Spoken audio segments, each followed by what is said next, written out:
آه والله أنا فيديو فعلا مرعب، عايزك تشوف الفيديو ده. فعلا مرعب، حسيت برعب كده وخوف وحاجات عجيبة جدا في الفيديو ده.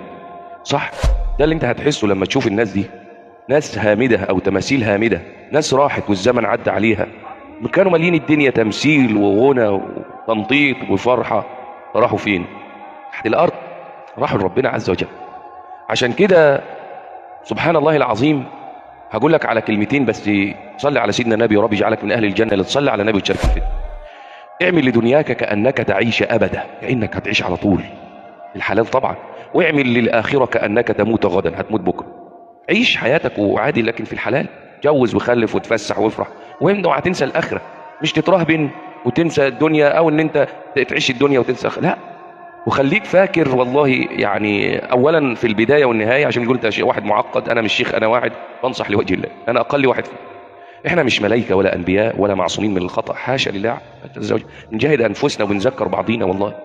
طيب، آه اذا مات ابن ادم انقطع عمله الا من ثلاث: علم ينتفع به، وولد صالح يدعو له، وصدقه جاريه. انا مش معايا فلوس والله يا عم الشيخ اتصدق، انا مسكين، انا كحيان زي ما بيقولوا بالبلد، انا اسف يعني، انا تحت الصفر. هي الحسنات مش ممكن ان انت مثلا اطلع فلوس. الاستغفار شيء جميل، الصلاه على سيدنا النبي صلى الله عليه وسلم. الصفحه اقل واحد النهارده يعني بيفك الخط معاه نت وفيسبوك، خد فيديو، خد حديث، خد ايه قرانيه انشرها، ممكن تكون حجه امام الله. الدال على الخير كفاعله، كانك بتتحدث بلسان الشيخ او القارئ او اللي بيقدم معلومه.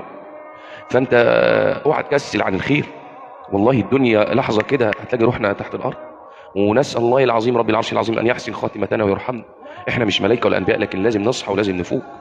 لا يلاقي ناس على الفيسبوك نشره جايبه ناس لا مؤاخذه عماله مدياها عري وبتاع وجايب صوره قران وجايب واحده ومش عارف تختار ايه ده. انت عمال تشيل روحك في ذنوب على الفاضي ليه يا عمي؟ والله اللي انت بتعمله ده غلط. واحد عمال حاطط اغاني، الفيديو فرح، جاب كام؟ جاب 5 6 7 مليون 10 مليون.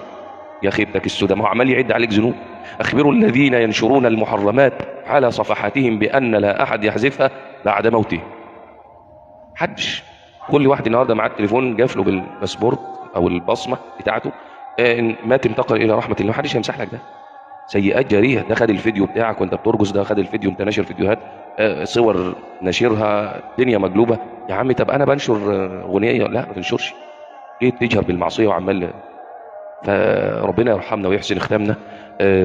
مهما طال الليل لابد من طلوع الفجر، ومهما طال العمر لابد من دخول القبر. صلى الله العظيم رب العرش العظيم ان يرحمنا ويغفر لنا ذنوبنا ويدخلنا الجنه بغير حساب، انا وكل من قال امين.